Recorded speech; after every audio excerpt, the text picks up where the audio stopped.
Today we are basically going to start with that political competition होना अच्छी बात है कि नहीं, जिसके लिए हमने थोड़ी सी डिबेट की थी.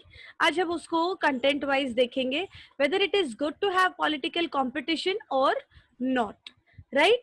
So when we talk about political competition, as every coin has its two sides, right? As every coin has its two sides, definitely it also has to be in two sides. That is positive, negative. That means merits and demerits of it. Okay? सबसे पहले हम देखेंगे demerits इस चीज के, right? That demerits of having political competition. Okay? Please mute. So very first thing, जैसा कि हमने डिबेट वगैरह में भी डिस्कस किया कि पॉलिटिकल कंपटीशन होने के काफी सारे डीमेरिट्स है. वी हैड अपोजिशन पार्टी में वी हैड नियति, कृषिका, राइट, जो अपोजिशन में थे. दैट यस, पॉलिटिकल कंपटीशन में पॉलिटिकल पार्टीज एक्स्ट्रा होने के डीमेरिट्स हैं और मेरिट्स में काफी सारे थे. Okay, so when we talk about here demerits, clearly when there is an electoral competition, it has many demerits. What kind of? देखते हैं, ठीक है. It creates a sense of disunity, right? When we talk about political competition, तो यहाँ पे disunity जैसी चीजें ज्यादा हो जाती हैं, because जितनी ज्यादा पार्टीज होंगी उतनी ज्यादा यूनिटी ब्रेक होती जाएगी, राइट? सो पॉलिटिकल कंपटीशन होने की वजह से डिसयूनिटी और फैक्शनलिज्म हर सोसाइटी में फेस करना पड़ता है, right? And because of that it happens कि काफी बार जो चीज हमको चाहिए, जिस कंपटीशन में जिस फॉर्म में हमको चाहिए, उस फॉर्म में हमको नहीं मिल पाती है, right? Let's start. Fine. Factionalism, जैसे कि आप लोग बोल रहे हो, सही है. Factionalism is nothing more than when elected peoples हैं, एक ऐसी सिचुएशन जहाँ पे ग्रुप है लोगों का, बड़े बड़े ग्रुप्स फॉर्म हुए हैं और उसमें से किसी एक ग्रुप का मासिव मतलब मास ग्रुप का आइडिया डिफरेंट होना, right? Because in political parties हमारे पास अलग अलग पार्टीज हैं, तो उनमें से किसी पार्टी का आइडिया किसी से अलग हो सकता है. So that different idea is known as factionalism. Okay? South. Yes.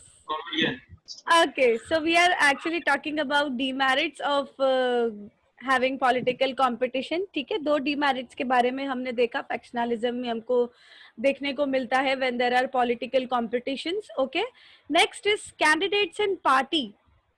जो अलग अलग कैंडिडेट्स हैं, अलग अलग पार्टीज हैं, वो बहुत ही तरह के अनडूइंग ऐसे काम करते हैं इलेक्शंस को विन करने के लिए कि वो कभी कभी इलीगल, खराब, नेगेटिव भी हो जाते हैं. दैट मीन्स वो इस तरह की हद तक गिर जाते हैं कि उनको पता नहीं चलता that what is right and what is wrong. Only one thing they want and they need is to just win elections. फिर उसके लिए उसको सामने वाली पार्टी को बर्बाद करना, आई मीन बदनाम करना क्यों ना हो जाए, right? It is about they can do any kind of unrespect to anyone to just win the elections, right? That's why here dirty methods use किया है कि वो लोग किसी भी हद तक जा सकते हैं just to win elections, and that is really not good, right? Next, people who want to serve the country, they avoid entering this field owing to unhealthy competition, because we know that, right, कि यहाँ पे बहुत unhealthy competition होता है. यहाँ पे I must not include here corruption जैसी चीजें, बट ब्रिबरी जैसी चीजें यहाँ पे इंक्लूड होती हैं. And because of that many times it happens कि जो डिजर्विंग कैंडिडेट है वो नहीं आ पाते हैं.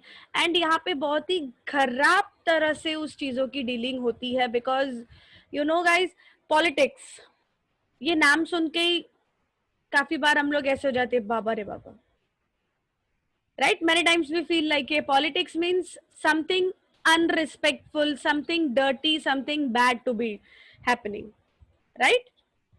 Okay, demerits ho gaye.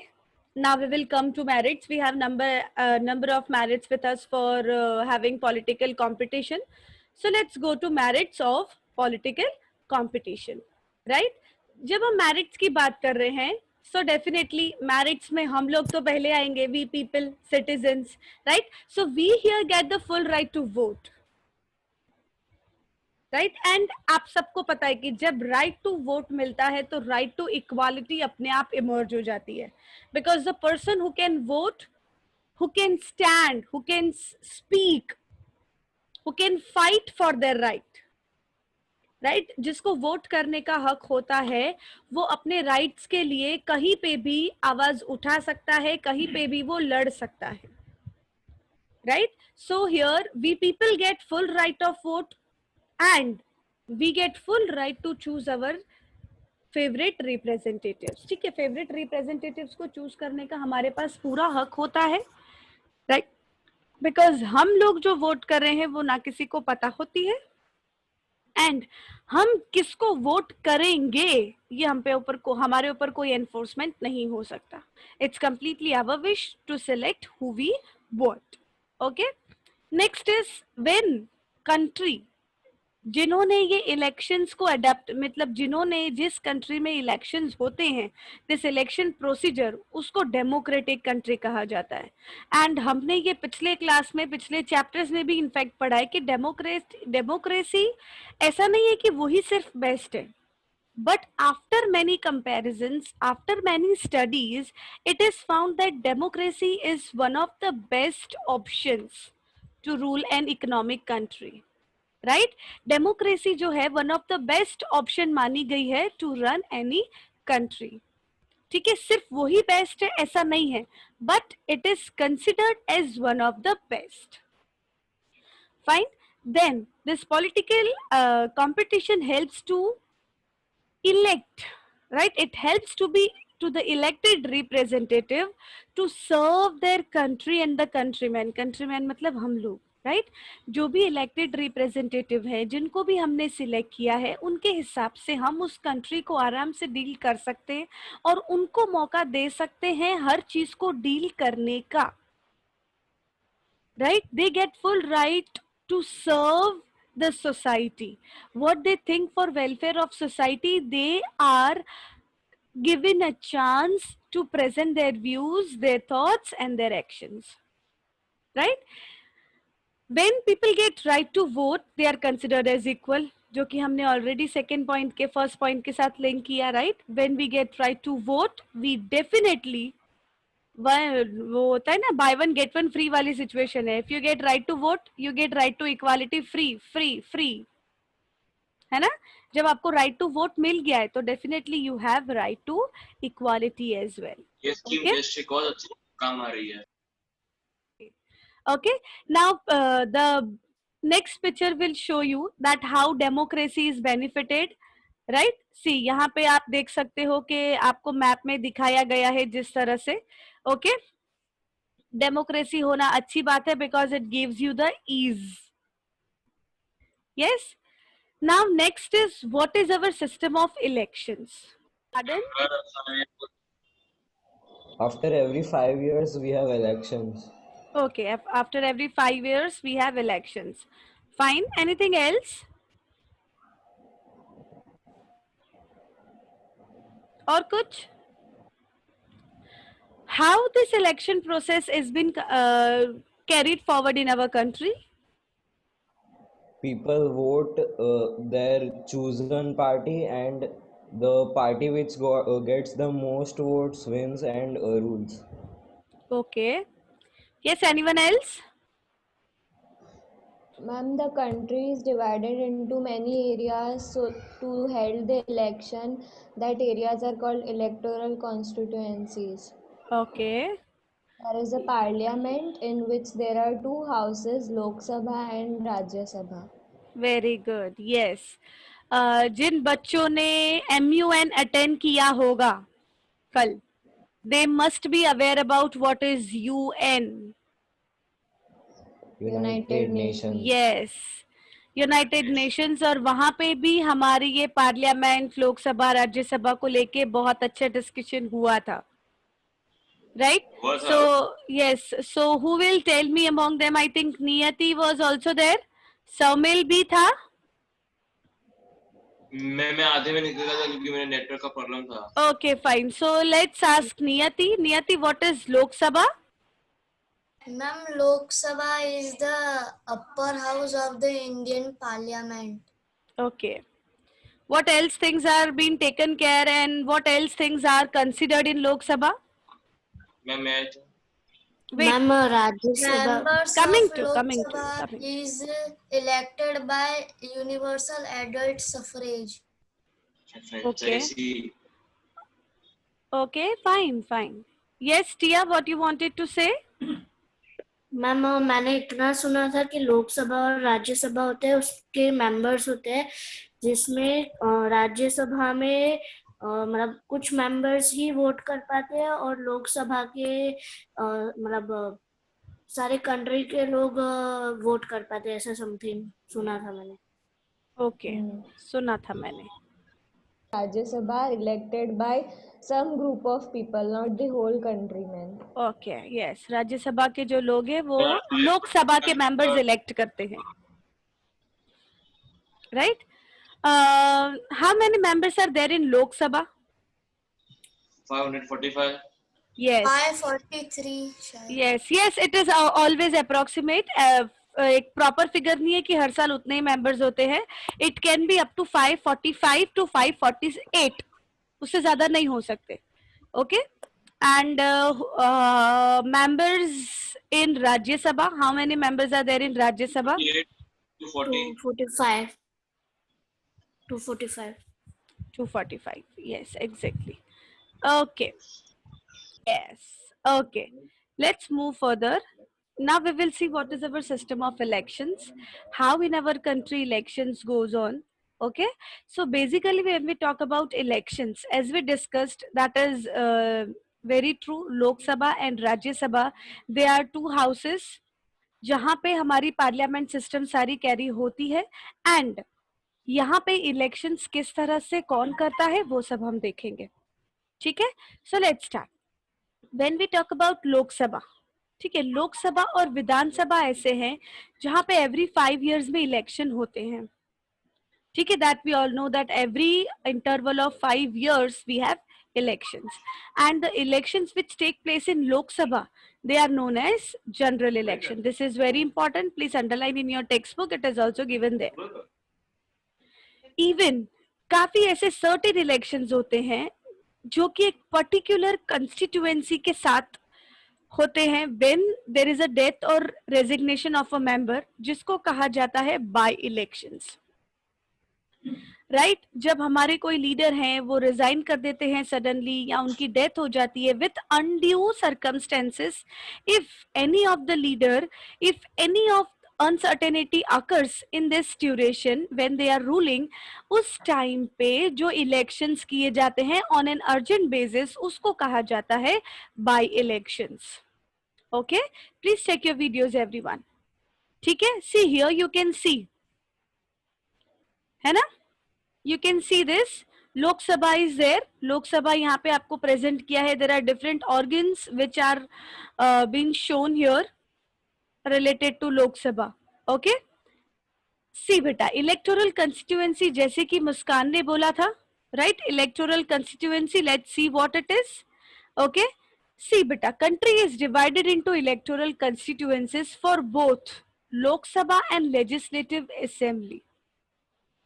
Right? हर एक constituency में से there is one representative who is elected by the voters. Right? And our country is divided into 543 constituencies for Lok Sabha elections. And this selected representative of these constituencies is called the Member of Parliament or MP.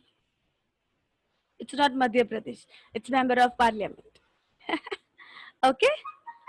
So remember this 543 constituencies में से जब एक leader select किया जाता है वो representative को कहा जाता है member of parliament. Please remember this very importantly. Okay. जिस तरह से constituencies डिवाइडेड हैं उसी तरह से every state is also divided into an assembly constituencies. Right? And when the representative for the particular state regarding to the assembly constituencies are selected, they are known as member of legislative assembly or MLA. उनको कहा जाता है member of legislative assembly और MLA. Fine, MP and MLA, ठीक है। यहाँ पे जो 543 कंस्टिट्यूएंसीज है उसमें से जो सिलेक्ट होता है रिप्रेजेंटेटिव उसको कहा जाता है एमपी, एंड जो स्टेट कंस्टिट्यूएंसी में से सिलेक्ट होता है उसको कहा जाता है MLA. Fine, moving further, for Lok Sabha elections country जो है वो 543 पार्ट्स में डिवाइडेड है, कंस्टिट्यूएंसीज में डिवाइडेड है, right?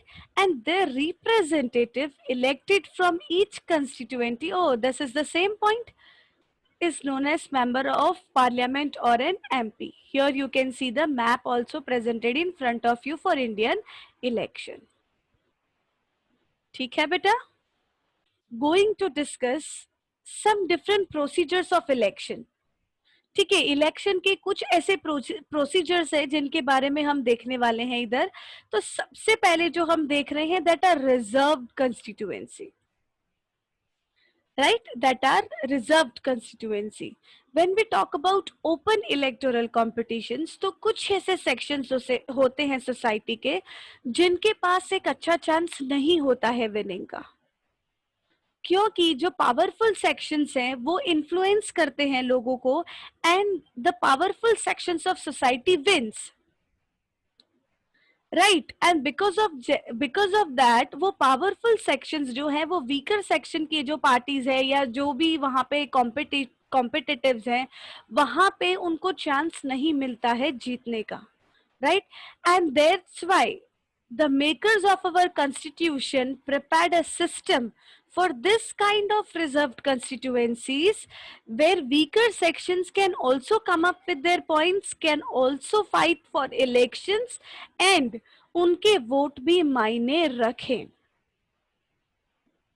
Right. Makers of our constitution जो है उन्होंने रिजर्व कंस्टिट्यूएंसीज को लेके उनके लिए एक एडवांटेजियस बेनिफिट वाली चीज बनाई इन सच अ वे दैट वीकर सेक्शंस को भी वो आइडियाज, वो मोटिवेशन, वो सारे चांसेस मिले जो कि हायर सेक्शंस को मिल रहे हैं, पावरफुल सेक्शंस को मिल रहे हैं, right. That is what is reserved constituencies, okay. Many constituencies are reserved with people like SC, ST, BC, Bakshi Panch, like this, right? काफी सारी constituencies है जहां पे शेड्यूल कास्ट के लोगों को रिजर्व्ड कैटेगरीज में माना गया है, शेड्यूल ट्राइब्स के लोगों को वहां पे कंसिडर किया गया है, right. And just because of that कि उनको लेट डाउन ना फील हो, उनको एक्सक्लूसिव ना फील हो, उनको इक्वालिटी मिले, इक्वल चांसेस मिले, हमारी लोकसभा में there are some seats which are reserved for एससीज and STs, that is 79 and 41 respectively, 79 for SCs and 41 for STs, right? And this is always considered according to the total population of the country in accordance with their population, मतलब उनकी population और country के population का ratio निकाला जाता है and उसके basis पे number of seats select की जाती हैं for reserved categories, right? In fact ये reserved categories के अलावा कुछ seats ऐसी हैं जो OBC को भी दी जाती हैं. What is OBC? That is other backward classes. Right इनकी तरह ही जो दूसरी बैकवर्ड क्लासेस हैं उनके लिए भी कुछ सीट्स रिजर्व की गई हैं हमारी असेंबली में, पार्लियामेंट में, जिसकी वजह से हर एक part of society, every section of our society get included in our electoral politics. ठीक है. सी, हो सकता है, it may be possible that they don't have required resources for education, right, और उनके पास इतने कॉन्टेक्ट्स नहीं होंगे जितने जरूरत है, या ऐसे कॉन्टेक्ट्स नहीं होंगे जो उनको फाइनेंशियली या किसी और तरह से हेल्प कर पाएंगे, right, to contest and will elections, right. ऐसा कंपलसरी नहीं है कि उनके पास वो सारे रिसोर्सेज होंगे जो एक वेल ड्राफ्टेड और वेल ऑर्गेनाइज्ड सोसाइटी के पास होते हैं, है ना. So that's why it happens like उन लोगों को इसीलिए एक पार्टी में भी इंक्लूड किया जाता है ताकि उनको ऐसा ना लगे कि हम कभी जीतेंगे नहीं. ठीक है. You can refer your textbook at page number 63, where number of states are given to you and number of constituencies are given to you. Union territories के बारे में आपको दिया है, and there is a color segregation which is given to you with white, maroon and green, right? See, white color जो आपको दिखा रहे हैं यहाँ पे, that is general constituency, right Lok Sabha constituencies की यहाँ पे कंसिडरेशन की जा रही है. And when we are getting maroon colour, जहाँ पे मरून कलर हाईलाइट हो रहा है वहां पे रिजर्व्ड कंस्टिट्यूएंसीज दिखाई है हमको. And green colour shows you reserved SC and reserved ST. Green colour showed you reserved ST, maroon color shows you reserved SC. Okay, I don't know, maybe because of network this picture is getting blurred, so please refer picture at your page number 63 in your civics textbook. Okay, electoral politics में chapter number 6, page number 63. You can see here according to the states constituencies दी हुई हैं. आंध्र प्रदेश में we have 25 and I think maximum we have in Tamil Nadu, that is 39. No, sorry, in Uttar Pradesh that is 80. Sorry, yes. In Uttar Pradesh that is 80. Uttar Pradesh सबसे ज्यादा है. Right, yes. Maharashtra is having 48, West Bengal 42, Tamil Nadu 39. Like this we have many kind of constituencies in different parts of our country. Right, beta? So this is all we did today. This is all for today. Yes, ma'am. Going forward, tomorrow we will be looking to the voting, nomination of candidates, right? How this voting happens, how this voters list is prepared, and how this voters are being counted, and how this voting system evaluates. ठीक है?